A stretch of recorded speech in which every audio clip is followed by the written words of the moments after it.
What is up, guys? Welcome to the ThinkComputers Weekly Tech Podcast. This is episode 443, and our podcast is brought to you by Amazon. If you go to thinkcomputers.org/Amazon and happen to purchase something that gives us a little kickback and keeps the podcast ongoing, with me, of course, is my co-host Ryan. What's going on? We're on different sides of the screen. There we go. Now I feel more natural. We're back, see? and we're back, and I was just thinking when we were rolling the intro here, I was like, it feels like it's been more than a week since we podcasted. I don't know why. I feel like the same way. I feel like I've been super busy working on a million things. So yeah, maybe that was it. I don't know. Yeah, just super, super busy. I was going to ask you, since we were talking about Amazon, what's the last Amazon thing that you bought? Some filament, I think. Okay. Still doing the 3D printing. I mean, work. I've been buying a bunch of stuff for work, but yeah, still 3D printing. I got a print I just kicked off before the show started. It's 7 hours is all, which is crazy. That's like the max I like to do because I'm too impatient. There's obviously jobs I've done that are longer, but yeah. Cool. I still have yet to get into the 3D printing. I don't know. It's not for everyone, and they take up a decent amount of space, and then you have all. They're not consumables crazy and everything. They're not. Yeah, they're not crazy big or anything. No. I definitely would have room for one. I just never have gotten into it. Although I feel like I could make some things that would be quite useful for storage of PC components and things like that. But. Mm-hmm. But yeah, I just haven't necessarily really got into it. But another week here, lots to talk about, lots of mobile gaming news. Of course, Nintendo had their big event. We're going to be talking about this keyboard right here, which I reviewed, another storage product. We also have, like I said, a bunch of gaming handheld stuff, not just Nintendo. We have some Steam giveaways from MSI, which is actually, they're just giving you Steam money. Or Steam gift cards. They're not just when you get something and you get here's a code for a game I'll never play. Well, MSI is just here's money on Steam to buy your own game. So it can be whatever you want. We have all of that going on. Battlefield 7, some leaks and some interesting game modes that might be coming for Battlefield 7. So we'll talk about that. Ryzen 9000G APUs. A lot of people are excited about those. And a really cool X870E motherboard coming from ASUS as well. So lots to talk about on the podcast. If you did want to go ahead and follow along, we do have a show notes page that's live on the site right now. It has everything that we're going to be talking about and links to everything. So if we talk about something and you want to reference it later, or you want to reference it right now while we're talking about it, everything is linked, and that's kind of how we go through the podcast. So always have show notes so you guys can, find stuff that we talk about here on the podcast. So let's go ahead and start with reviews. And like I said, I took a look at the keyboard that I'm still using. So it shows you that I actually like it. Because a lot of times I just swap them out as I review them. But I actually quite like this keyboard. It is the ASUS ROG Falchion Ace HFX, and this is a 65% keyboard. The really interesting thing about this keyboard is that it is a magnetic Hall effect keyboard. Those have been pretty popular in the professional, semi-professional, I want to seem like a professional gaming sphere because of what you can do because of the magnetic switches.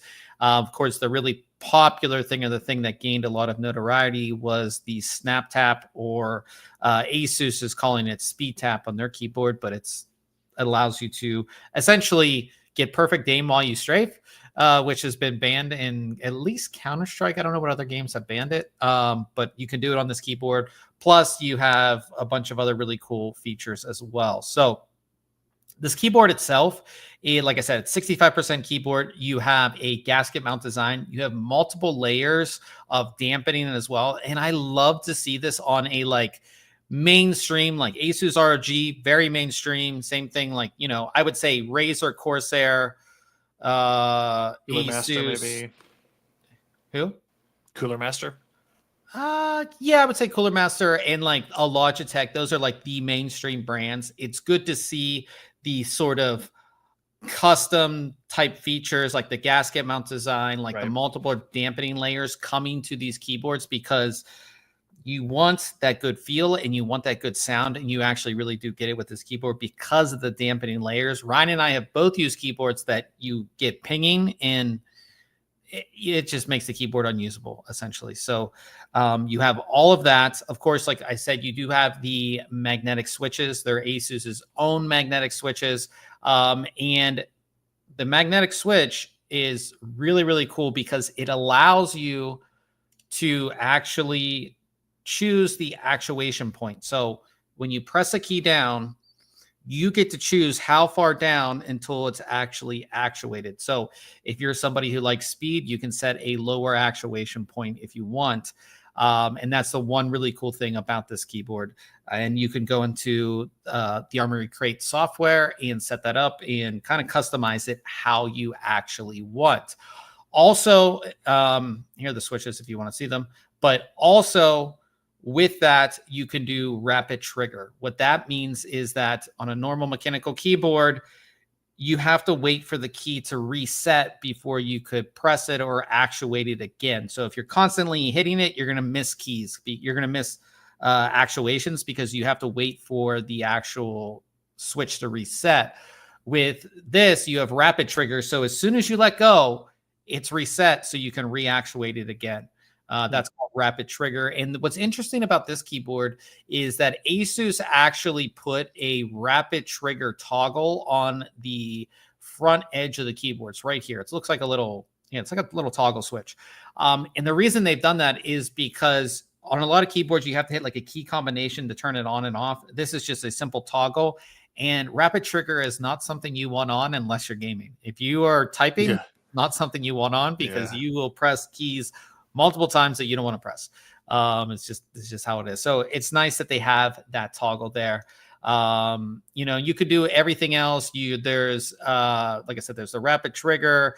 You can set multiple actuation points. You can do everything that you would want to do with magnetic switches with this keyboard, and it's all within the software.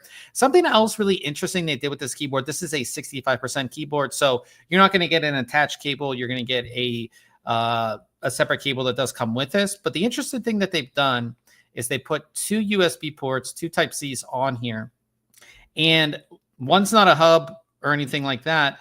They both can be used for the keyboard. And the reason I like this is because one, you could have two PCs hooked up to the same keyboard. And then right in the center here, this is the toggle. So if you're a streamer and you have your gaming PC and your streaming PC, you could just toggle between the two incredibly easily. The other reason I like this is because, at least my setup, I like my setup to look a certain way. If I have a coiled cable that goes a certain way and I want it to route a certain way, I can connect it to the left side. I can connect it to the right side. So I absolutely love that as well.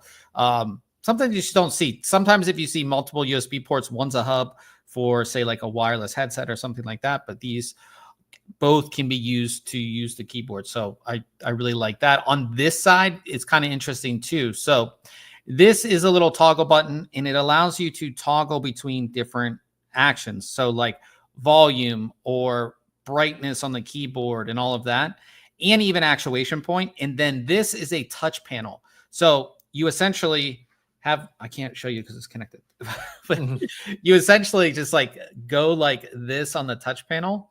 And that's going to increase your volume, or that's going to increase your brightness, or that's going to increase your actual actuation point. Like you can do it all right there. It's actually pretty intuitive, and especially like when it comes to volumes, just super easy to go ahead and do that.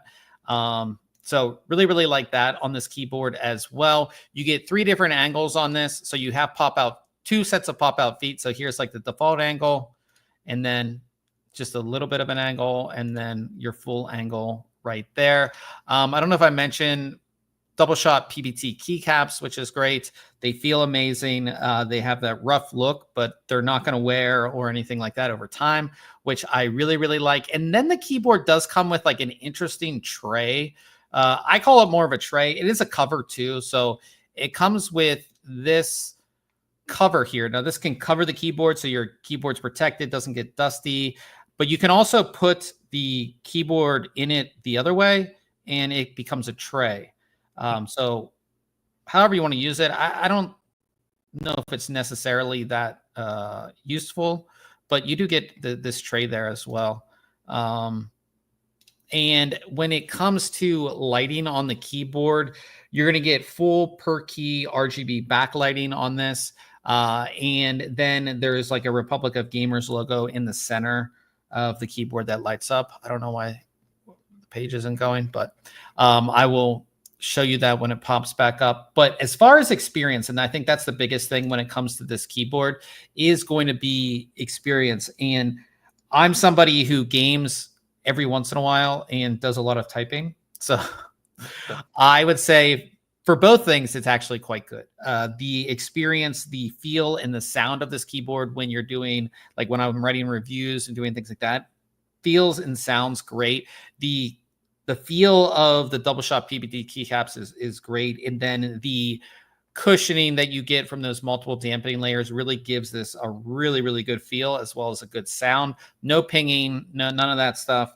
And then all of the features you get with the magnetic switches, as far as the rapid trigger, the snap tap, all that kind of stuff. If you really wanted to dial that in for your game, you can definitely do that with this keyboard. I didn't mention too, this does have an 8,000 hertz report rate. So you have that there too. I'll bring up the RGB lighting here so you can see as well. You can see it right here. So you do get like this whole section lights up as well. And then you can see there's like a little icon here. So when you press that button to change the different modes, it's all right here. So that, like, you can see I have the brightness enabled on there, but pretty easy to kind of move around this keyboard and use all of the features. Yeah, old man asked, he said he hadn't tried a Hall effect. Are they all wired? Are there any for wireless? them? I believe almost all of them are wired to do those specific things, to report that fast. I believe they all have to be wired. And most of them are going to be 8,000 hertz because they need that speed to do those specific like actions, and to like rapid trigger, like you're getting your, I don't know. Is there like a WoW? Like it was something like a WoW thing. You like press stuff like really, really fast. Like, I mean, sometimes you're like moving around, like, stop standing in the fire type of stuff. And you gotta just move like around you a can, lot. they're definitely wired for the most part that I've seen. And then like when you do go into the software, you can, set that, that's a polling rate. You can set all of your, where is it here? That's a touch panel. Yeah, so you can set like your actuation point. You can set a global actuation point, but you can do it individually for each key. You can do all that kind of stuff, which is actually, like I said, you can really, the one thing I like about these type of keyboards is that not every switch is made for everybody, but at least when it comes to actuation points and how hard you have to press to actuate, you can really tune this keyboard to how you like to play. Or even for like the game you like to play. Like if there's a certain game where you want that fast speed action, you can have it. And then you can have a different profile for like typing or whatever it may be. Right. It's a really, really good experience. And I think for ASUS's first Hall effect keyboard, they checked all the boxes, and they added those little kind of like the touch panel and the rapid trigger toggle. Everything kind of sets us apart, because you can go out and buy Hall effect keyboards, no problem, that kind of still have the same feature set, but those like little extras, the small compact form factor, it's a heavy keyboard. It feels really good. I quite like it a lot. That's why I'm still using it. So I gave it a 9 out of 10, and it's only $144, which I don't think, like, that's not terrible. We talk about the ROG tax, and I don't feel like this is priced all that bad. It is only a 65% keyboard, so you have to keep that in mind. But I think for most gamers, that's a good price for a good, solid Hall effect keyboard that gives you all of the features. My only downside, and I've said this about a bunch of ASUS products lately, is that Armory Crate is just, I don't understand it. Like, I think when I installed Armory Crate for this keyboard, it took 15 minutes to install the software. Wow. I don't know why. And it's not like I'm installing it on like a hard drive. Like I have NVMe drives, so I don't know. And I've had that experience lately. It's just like so long to install and a lot of issues. Now this keyboard does support their Armory Crate gear, which is a sort of cut down version of Armory Crate that just has the drivers for the keyboard, I would suggest most of you guys do that. Only reason I installed Armory Crate is because like all of my stuff in my main system is ASUS, so it's just like, but that's kind of like the only downside. And currently there's only one switch option, which is their linear, like the magnetic switch is their linear switch. So if you're somebody who wants a clicky switch or something like that, there's no other option. Well, like with a tactile switch like that, you're not going to, like, you wouldn't be able to really take advantage of the Hall effect magnetic key, right? Because you want that clicking feeling so that you know when you've actuated, which kind of negates the That's true. That's very true. I didn't think about that. Yeah. But yeah, like I like this keyboard. I think I'm going to continue to use it. I was using a Hall effect keyboard before as well. So I really like this one. I think for me, what seals it is such a good typing keyboard beyond just being a good gaming keyboard. And sadly, I don't game a lot. So. Just make sure you have that rapid mode off so you're not mistyping. Yeah, right? So that's the thing. But yeah, it's a good keyboard. Check out the review. Really liked reviewing this one. The next product I have right here is this guy. This is the ADATA SC740, which is a portable SSD. But you'll notice this little thing right here. This is actually a built-in USB cable. So when it comes to portable SSDs, if you follow the site, you know that I love portable SSDs. I have a ton. But there are times where I swear I put a USB cable in my bag. I'm like, oh, I have it. No problem. And then I go to use a portable SSD to do some editing while I'm on the road or something where I need my portable SSD. And then I go I'm like, wait, where's my Type-C cable? Like, or you end up with like just a charging cable that's not a data cable. And it's like something. So what ADATA has done, as you can see, is they built in the cable to the back here, and you can, of course, take the cable. But it's completely into the enclosure or the drive itself. There. Now, this drive is quite interesting. Not just for this reason. That's probably the biggest selling point. But the second biggest selling point about this drive is that this is, I don't know if I can't imagine that they made this big of a marketing error. This is advertised as a USB 3.2 Gen 2 drive. So it should be 1,000 megabytes a second. I tested it. It's a USB 3.2 Gen 2x2 drive. Ooh. At least in my testing. And other reviews, there's like 3 other reviews online of this drive, and they all say the same thing. But if you go to the ADATA website, it says USB 3.2 Gen 2. And ADATA does have 2x2 drives on their website, so I don't think it's like a typo. And it doesn't make... I don't want to spoil it, but like, is that reflected in the price? Like you're getting Gen 2 pricing, not Gen 2. No, you're getting USB 3.2 Gen 2 pricing. And you're getting the 2x2 drive. Yeah, you're getting a 2x2 drive. Right. So it's quite, like I said, it is. I don't get it. But if you like look at the speeds, which I'll bring up here, like, this is a 2x2. Like a normal USB 3.2 Gen 2 portable SSD will be around 1,000 megabytes a second. A 2x2 drive will be around 2,000 megabytes a second. And as you can see, 2,000 megabytes a second, right around 2,000 megabytes a second, right around. Seems good. 2,000 megabytes a second. And this 1 terabyte drive is like $74, I think. This is like a steal. Yes, and it has the cable built in. The only thing I don't like about this is some of my other portable SSDs are like metal and all this. This is very plasticky. Is it rubber? The blue parts are rubber. Blue parts are okay, yeah. But this enclosure part is kind of plasticky. I'm okay with it because I'm essentially, like I said, getting a 2x2 drive. Yeah. Now it was $74.99. There is like that spring sale going on Amazon. It is still $74.99. I mean, and it says up to, it says up to 1,050 megabytes a second, which you're going to get more. And I can't imagine they sent all the reviewers like a special version or something. Right.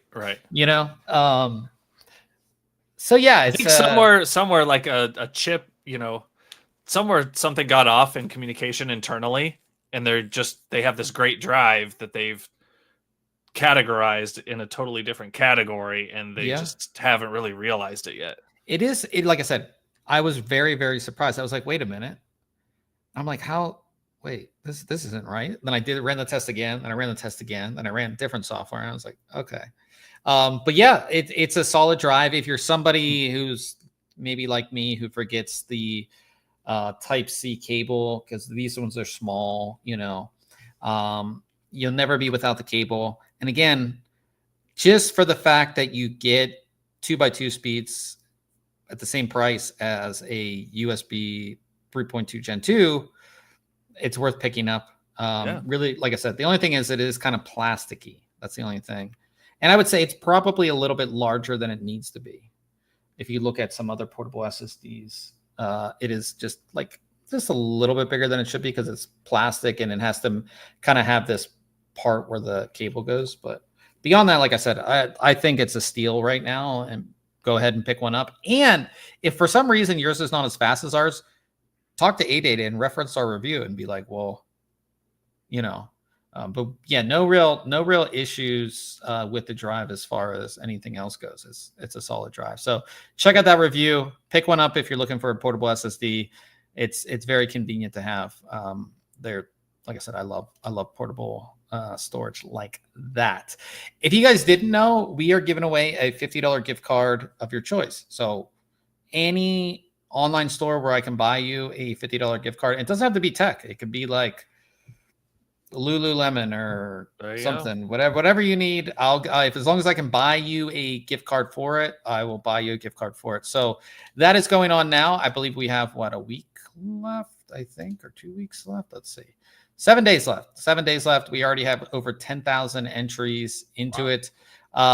There's a bunch of different ways to enter. You have to be subscribed to our newsletter. And to let you guys know, and I've said this on previous giveaways that we've had, if you're a winner, I check if you're subscribed to the newsletter. If you're not, you're not eligible. So you have to be subscribed to the email newsletter. But this is super easy to enter. We've done a ton of these contests just to get back to you guys. And we'll be running a bunch of these throughout the summer because I think everybody loves this contest that we do because they get to choose what they want. And this is one that we can do worldwide because it's just an online gift card. Some of the ones were kind of limited to like US or Canada. So we can do this one worldwide for all you guys. So get your entry in. If you're listening to this and you want to know how to find it, just go on the website. At the top, you'll see contest. Just click on contest. That will be the first one and get your entry in for that. And we'll move to Case Mod Friday. And of course, this is where we feature a mod or build that's been completed in the awesome Case Mod community. And this week we have another one from MiniBot PC. This is their Project Valkyrie. And this is one of those, like, what would you call this, Ryan? I mean, the obvious thing is like some sort of open frame case, right? But it's not just like an open frame. It's angular, components are in placements where they typically wouldn't be. It's one, again, where we've got 4 radiators here, it looks like. Yeah. Spread out along there. I love the loom on the tubing.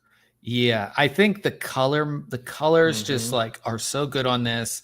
The design where you kind of just like look at it, you're like, wait, okay, is this themed after something, or is this just like made to be abstract? You can't really tell. And that's what I really, really like about it. And like Ryan said, the loom on the tubing here, and you can see all of these like sort of blocks are your radiators with the fans. Yeah, this is a cool build.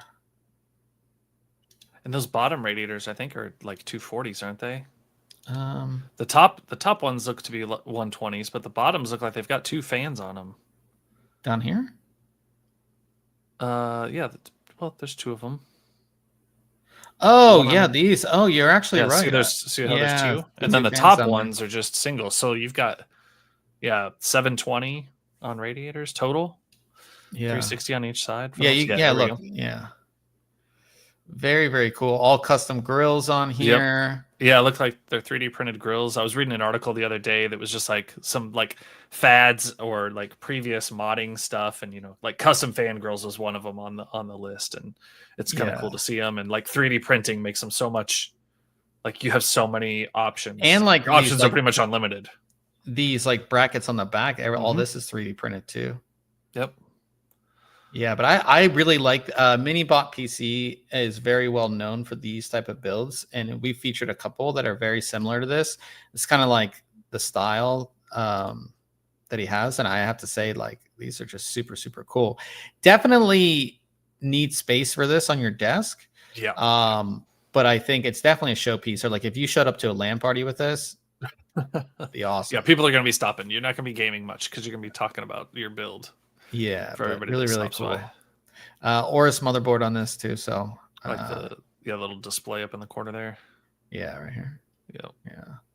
Yeah, very cool. So shout out to Minibot PC for this one. Of course, we feature a build every Friday on the site. So definitely check out all of those. We have so many that you can just like scroll through if you're into that. So now we'll move on to news. The big thing today was we got all of the details on Nintendo Switch 2. Are you going to be buying one?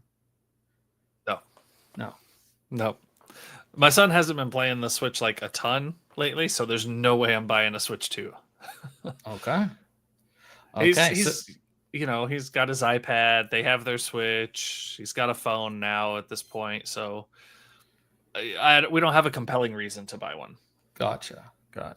So Nintendo had their event or their live stream, and $449 for the standard edition, $499 for the version that comes with Mario Kart World Bundle. Pre-orders April 9th and available June 5th. That's a nice little pre-order time to get allocation. That's when it comes to new products, at least graphics cards. Allocation's been bad, so that should give them enough time to know if you're pre-ordering. They should at least be able to fill the pre-order. We would hope. 120 FPS, 1080p display, bunch of other new features on this. I mean, I think this is going to do well for them. I can't imagine it does bad. Like the portable gaming thing has only gotten more popular since the Switch, like the original Switch came out, and having more powerful, more options. I like the game chat, right? They've even got a dedicated button for pulling up game chat. So that's really cool. The dock's got a fan in it now and supports up to 4K resolution. Yeah, when you dock it, you can go up to 4K. I like that enhancement. Yeah. Yeah, I think the price is pretty good. It's a little higher than I would have wanted, but the 120 frames per second, is, I don't know. I feel like you could have gotten away with like maybe a 90 and like lowered your price. Maybe. I don't know. Maybe not. Yeah, like I said, I think it's going to sell well. I'm really interested to see when people like hack this. I think that's what I'm kind of interested in. Now, again, like that $449, that brings you into lower costs, sort of other handhelds that are more open, I'd say, for you to do more things. Yep. Yeah, I mean, I think for people who just want like that Nintendo experience, it's going to be the thing to get. But I think if there's people who want to maybe they like Nintendo stuff, but they also want maybe to play some PC games, I think there are affordable handhelds that you can get that will be a little bit more compelling, right around like the $500-$600 price range. And again, this is $500, $449 or $500 with Mario Kart. So. Old man in the chat says backwards compatible, isn't it?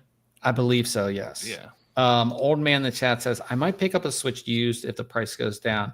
There's speculation that the market is going to be flooded with used Switches. Yeah, I think so. I mean, when did the Switch come out, Ryan? It's been a while. 2017, March 2017. Yeah, so it's been a while, and I think all of the people who still use their Switch, like they're ready to. I mean, they're ready to upgrade. Yeah, if right? you've had one from day one, absolutely. Yeah, so and it's just something for like Nintendo fans to be excited about. I think if you spend a little bit more, there are better options in the sort of mobile gaming realm. But Unless you really cool. like Nintendo titles, right? And you Yeah, can't get them in other places. So yeah. So, like I said, I was never a Switch person. I kind of really got away from mobile gaming. I think the last mobile game console that I had was a PSP, and that was like a long time ago. PSP had the little discs, didn't it? Yep. Still, yeah, okay. Yeah, so that's the last time I was, Wow. And then of course, like I gamed on my phone for a while, Sure. like my iPhone and stuff. So, but I really don't play. I have no games installed on my phone right now. So I've been dabbling in a few games the oh last yeah, couple weeks. Yeah, just okay. But yeah, I don't know if there's anything else you want to add to this. Huh? Yeah. Like I said, We'll be here before we know it. I can't necessarily get super excited. That's gonna be a big like Christmas time type of gift. You know what I mean? It's gonna be that's gonna be one of get if you don't have one already. Now talking about alternatives, Aya Neo. This is their Pocket Ace retro gaming handheld powerhouse. It looks pretty. It looks quite nice. 4.5 inch LCD, 1620 by 1080, Qualcomm Snapdragon G3X Gen 2. And I mean, I think they're just marketing is always good on these because they just look They cool. look good. They look good. Nice. This is going to run your emulators and all that kind of stuff. I feel like these just keep on getting better, though. You know what I mean? And like, if you are somebody who wants something like, you don't want to go the full on Switch route, you don't want to go the full on gaming handheld, but you want something that's like,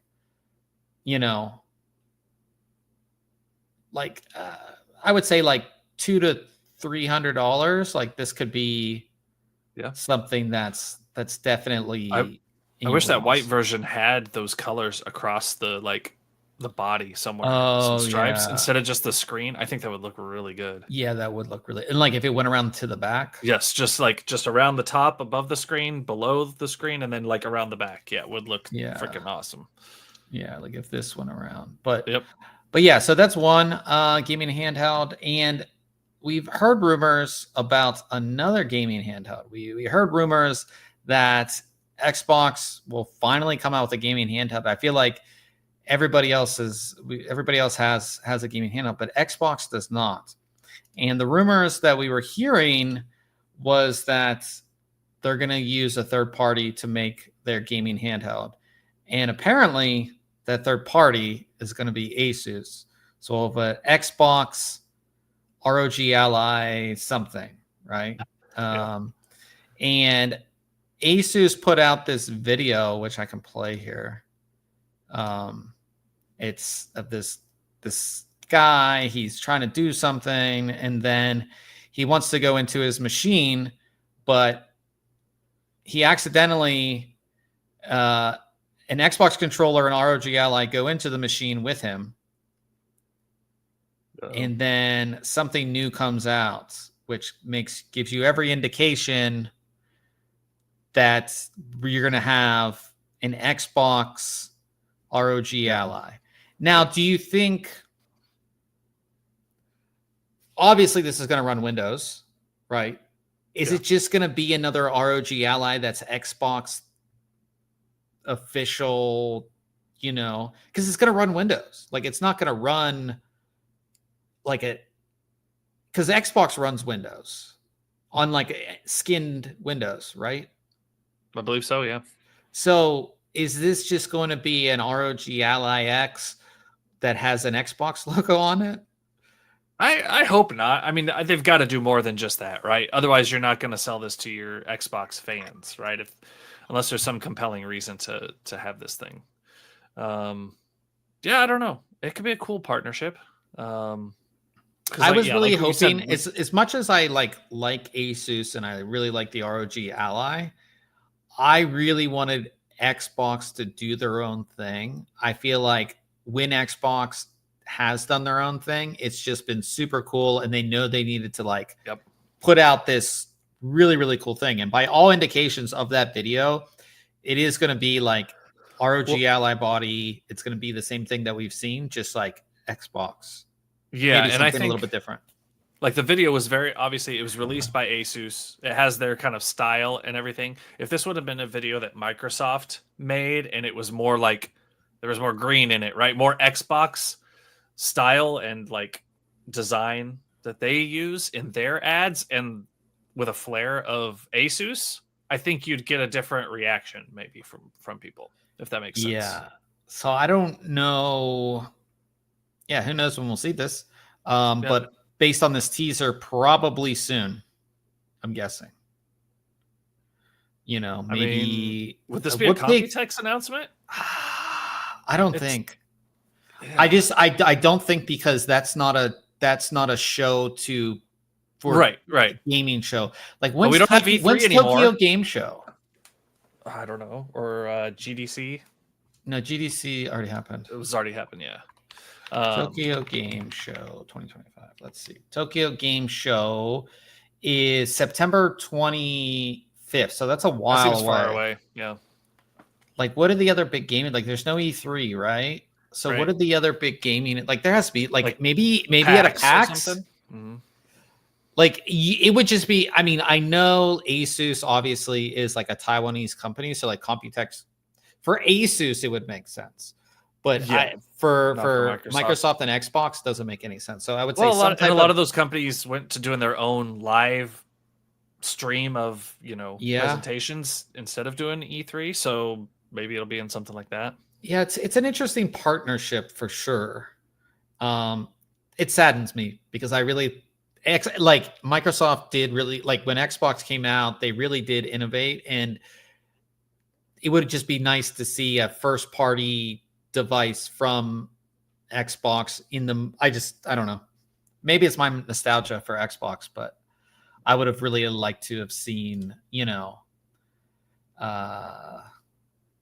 not a partnership. But we'll keep you updated, and we'll if something comes about, we'll definitely let you know about it. But that's kind of all the mobile gaming news. Old Man says, I think Microsoft is trying to push their game subscription service. Yeah, that's all going to be kind of caked into that as well. It will be, like I said, it'll be interesting to see if this mobile gaming console is just going to run the sort of like skinned Windows type thing. Like, it's going to be really interesting to see what this thing is, and if it's going to be like a one-off too, right? Because with the mobile gaming consoles, these have to be updated quite often, right? Yeah. So we'll see if it's just a one-off or how that kind of long-term partnership or something. Yeah. Yeah. Moving on to PC gaming, Battlefield 7 leaks and some new gameplay mechanics and match types and things like that. What was the last Battlefield that you played? I don't even know. I feel like Battlefield was like one of my favorite games at one point. I mean, I loved playing Battlefield 2. Like, back in the day. That long ago. Oh yeah, absolutely. Like, that's probably the last one that I really. I'd have to look at all the titles. Yeah, because I like Battlefield was always such a fun, and it was always so like fast-paced game, which I really, really enjoyed a lot of the time. And it was one of the first large multiplayer games, right? When we got 64 players in a match, like that was crazy. Yeah, that was Battlefield 2 was. Yeah. I'm looking here at the list, and like, I'm going back and back and back and back, and it feels like, a Battlefield 2. Jeez, man, that's so long ago. There was one called Battlefield Heroes. It was like very cartoony, but it was still in the. Maybe I played some like Bad Company as well. Like that's Bad Company 2. Brian, you have to. It's old, I know. Yeah, it's like 15 years or more. Yeah, I understand. I thought you might have played like Battlefield 5 or any of that. Nope. Okay. Well, new game mode called Gauntlet. We'll have these like different objectives in it. Like here's all the different modes that will be within Gauntlet. Like there's Vendetta, which means you have to protect or eliminate a VIP player. Eliminate hostiles, so classic team deathmatch. Hotwire, secure target zones and destroy enemy vehicles. Rodeo, capture and defend tanks. Extraction, decryption, collect, decrypt, and extract valuable data. Heist, steal crates from enemy bases. And territory circuit, capture and hold strategic zones. And this will all be in a Gauntlet mode, which will be kind of interesting. Of course, there's going to be a Battle Royale style game probably as well. Sure. And 128 players online. Wow. Which will be kind of cool. I and the thing that I'm actually quite excited about would be the return of campaign mode. I do feel Battlefield has had some of the best campaign storytelling and things like that. And like a lot of it was like based around real battles, history, like real battles, real history, which I'm a history person. So like, always thought that was cool. So if we get campaign mode back in Battlefield, I'll definitely be excited for that. I don't know. Dude, I just wish, and I miss it, and I know that we'll never go back to it, but you're talking about like these 128 person servers and stuff, and I just love the community that you used to get when you had dedicated servers, and you would just like show up to the same server night after night, and maybe everybody wasn't on every night, but you just get to know these people over the time, and that was so community building. Now it's like random people every match. You don't know anybody. Yeah. Like, I miss that. I understand why we don't have it anymore, and like just so much of there's so much to these games now that it was like a hangout. Dedicated. It was oh, absolutely. It was like a hangout, and you'd always see the same people, and then like you'd see somebody like 3 or 4 nights in a row, and then you like send them a message, and you became friends, and you get on. What was it? And like you know who's good, and you'd like see the server list and see who's on before you connect, and you're like, oh man, it's gonna be a rough night because so and so's on. And this is like shows our age. Then somebody would have, before Discord, somebody would have a Ventrilo server. Oh yeah, I got your Vent. And you get on Ventrilo, and then you could voice chat, and definitely miss that. Old man in the chat, Battlefield 5 for him. I think that was the last one that I played as well, and I did enjoy the campaign mode in the like story mode in Battlefield 5. It was good. That's the last one I remember even hearing about, because I remember before I was on the podcast, I remember you and Derek were like talking about this game and playing it and stuff. I mean, I used Battlefield 5 quite a lot for benchmarking back in the day too. So, and it, like I said, it expected late 2025, probably will get delayed. Who knows? You know what I mean? But I feel like for me, I do always get excited for a Battlefield game. I just think that as much as EA is EA, I do get excited for like the big matches with multiple, and like it was never just like, we play Apex, you're like, for the most part, or Fortnite, it's like you're just a player, but like in Battlefield, you could be in a jet, you could be in a helicopter, you could be in a boat, and the maps are always like massive, and there was just always so much more going on. The teamwork aspect of it to like achieve a bigger goal than so it was always one standing. It was always fun. So like I said, I would love if they bring story mode back. I might get it, so I'll probably get it to benchmark too. So definitely we'll keep you guys updated on that if we hear anything. Moving to sort of CPUs, more like APUs, AMD is getting ready to launch Ryzen 9000G APUs for AM5 in Q4 of this year. So this is kind of a big thing because I think APUs have kind of gone under the radar. I've tested some a while back, and they were actually good. Like if you wanted to like 1080p gaming with just a CPU, right? Dedicated graphics on the CPU, and we've already seen, Ryan played some games on a thin and light device that had a Ryzen AI mobile chip in it, and an APU is going to essentially be sort of the same thing, but a socketed part that you could take out and put in an AM5 system. I think these will do good, especially as people want to spend less and less, and as options for graphics cards get more and more expensive. If you want to do like just a 1080p sort of right around 60 FPS gaming experience, I think this will be a solid thing if it's done well. Do you have any thoughts on?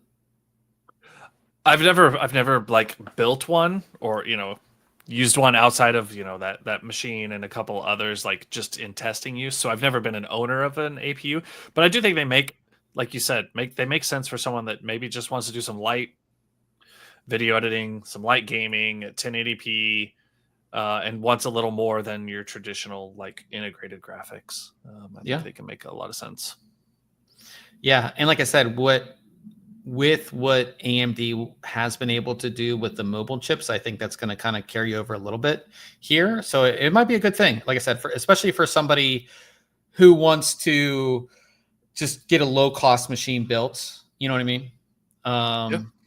So yeah, excited to see what those kind of come up with, and see some motherboards specifically built for that. I mean, it's going to be AM5 compatible, but specific kind of more lower cost boards that would definitely support that. So also talking about motherboards, and on the AMD side, and something that really shows you the AMD dominance, because I don't think this board would be coming out if there wasn't some AMD dominance going on in the CPU space.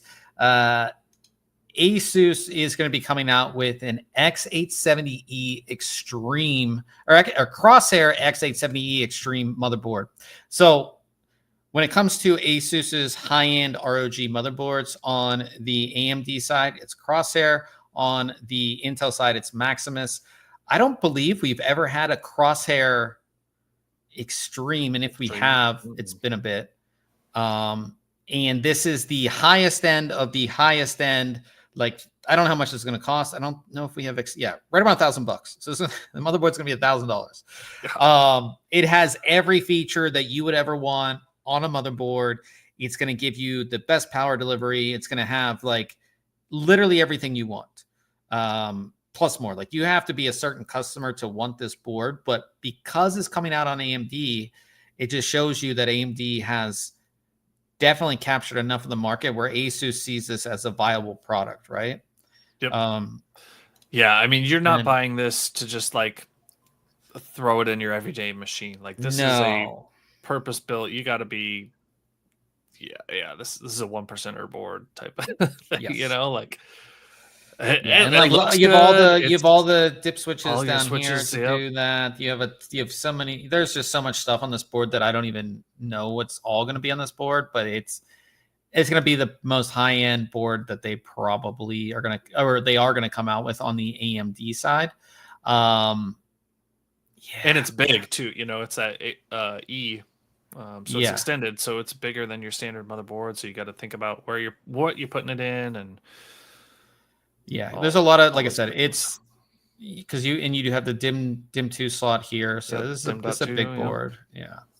But really excited to see what. I wonder if this is just graphics or this actually means something down here. I know, it almost reminded me of like on that keyboard, but I can't like imagine them putting something touch sensitive on a motherboard. Like maybe this is like, I don't know what this is. I don't know. In any case, this is going to be the best AMD board from ASUS. So, but it's going to be very, very expensive. And do you get? I wish I could see the I/O. Like, I can't really see the I/O in this picture that much. What all you? I mean, you're going to get Wi-Fi 7, but like, as far as I don't even. I can't really notice any like Type C ports on the back unless they're below all those A's. Probably down here. It's hard to see. Yeah. But gonna be an awesome board. Maybe I'll try and get one to review. Totally don't need, but we'll try to get one to review. Because they're like, when the thing is, you see these awesome boards, and like as a consumer, you're like, oh yeah, this is cool. It's super expensive. It looks awesome. But like then when you're actually doing the review and you dive down into the features, you're There's like, so much. They put this on the board, they put that on the board. Okay, it kind of makes sense why it's so expensive now. So but I'll try to get one to review, and we'll be able to dive down into all of those features. Talking about something that also got leaked out is Kingston's upcoming Fury Renegade G5. This is a M.2 NVMe SSD that's going to be coming out. 14,800 megabytes a second read, 14,000 megabytes a second write. Available 1, 2, and 4 terabytes. Uses the Silicon Motion SM2508 controller. And yeah, I mean, Kingston getting in the super, super fast game. Ryan, you got to get one of these. I don't have a machine for it. Oh yeah, your thing doesn't support Gen 5, huh? No. Oh, man. Okay. Nope. The thing is that I still don't think we're at the point yet.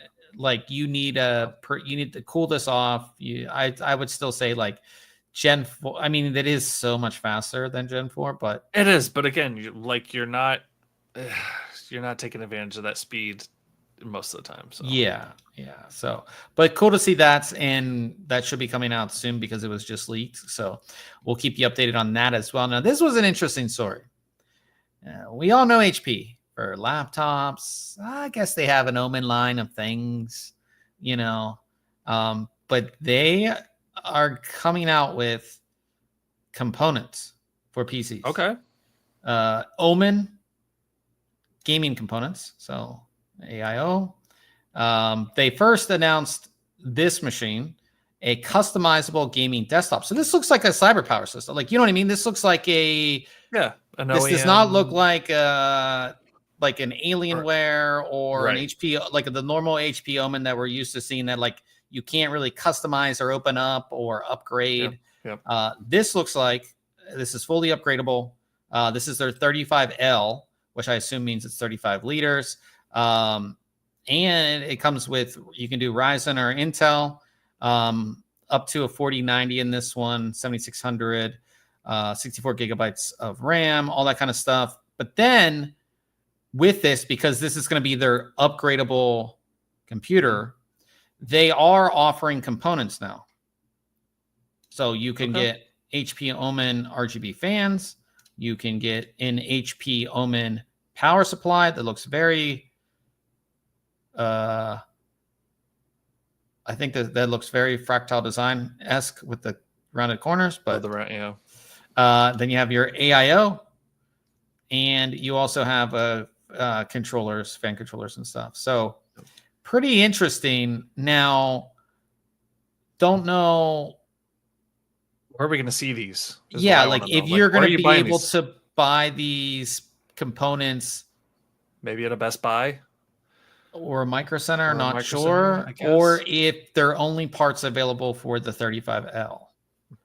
But honestly, this just shows you how popular, like the Alienware and the Dell gaming systems and all that, like people, they may want a pre-built, but they don't want that pre-built because they know that it can't really be upgraded that much. They want the pre-built that sort of looks like, that they built. That's why people go for the Cyber Power or the other ones, because essentially it's a custom build that somebody built for you, right? Yeah, you get into that Alienware and you're like proprietary part X, Y, and Z, right? And you can't swap them out very easily. Yeah, so I actually like this move from HP, and I like that they kind of recognize the popularity of the custom PC build, and what gamers want to see sitting on their desk or in their room or whatever. So pretty cool. We'll see kind of where that goes, and if you could maybe go to Best Buy and get a HP Omen AIO, maybe we'll get one for Ryan to review if that's the case.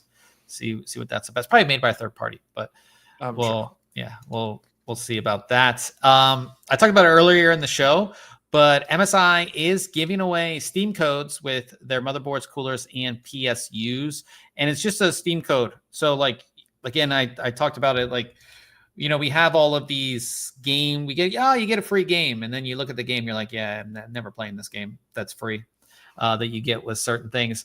With what MSI is doing is just giving you Steam codes.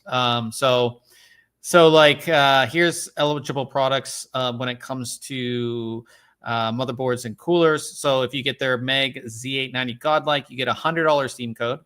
If you get their MPG Z890 Carbon Wi-Fi motherboard, you get a $50 Steam code. If you get their Mag Core Liquid 240, $20 Steam code. And if you get their Meg AI 1600T PCIe 5, you get the $30 Steam code. So free games, you know. I really like this over just getting some random game, or like you get an in-game item that you'll never use, you know.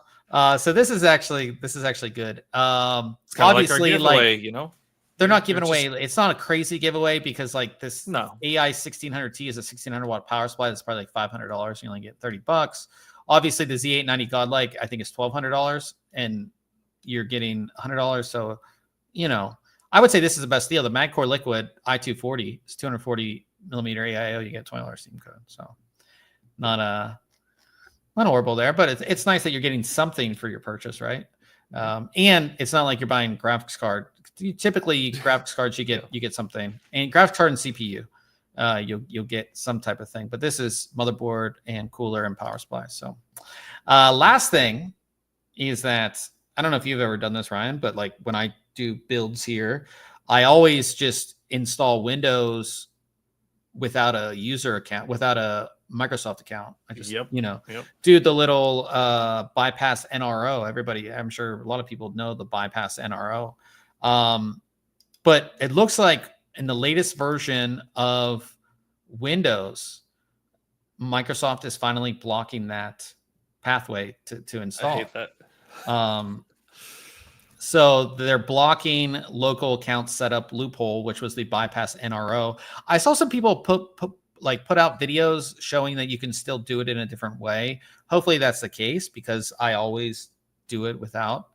I don't like this. Yeah. I feel like if you're, I feel like there's always going to be a way around it. Oh, I'm sure. Like people are always going to find a way around it.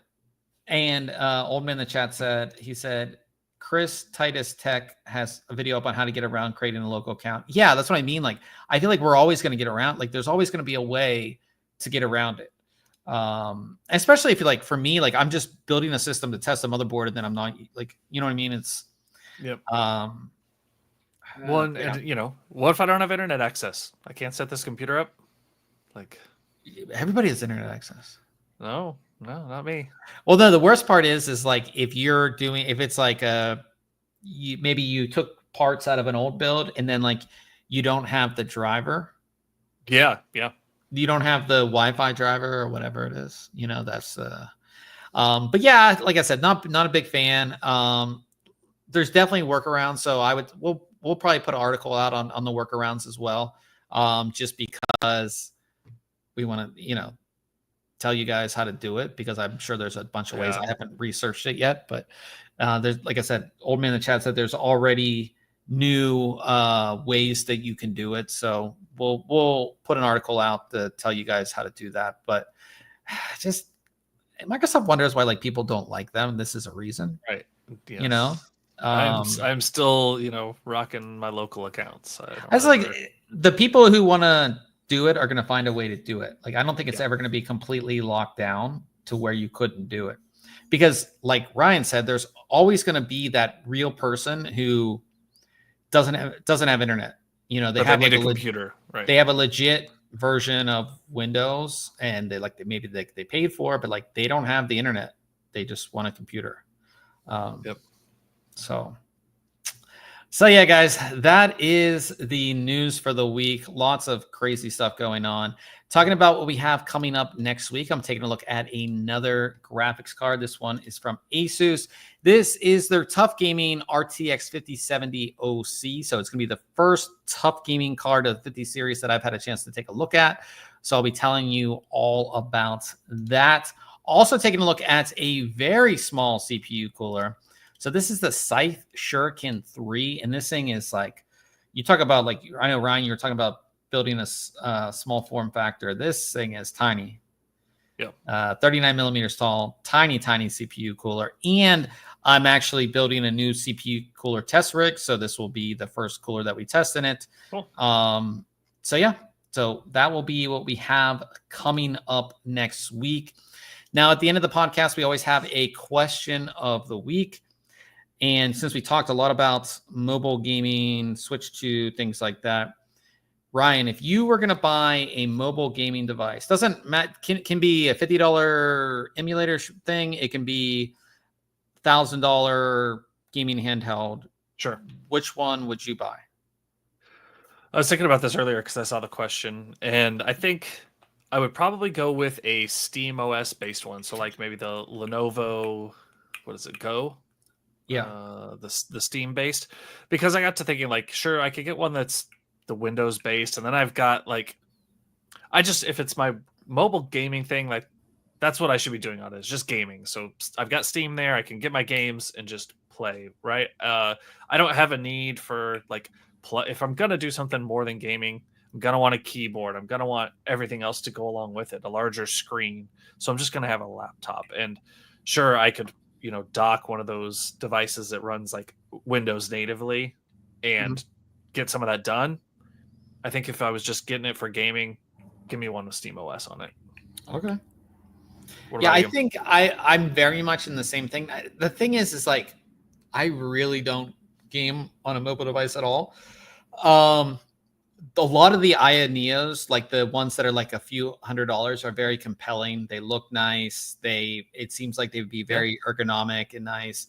But then you have to like do the whole, I got to find ROMs and I got to do all that. I think a Steam OS, as Steam OS comes to more devices, I think just choosing that device.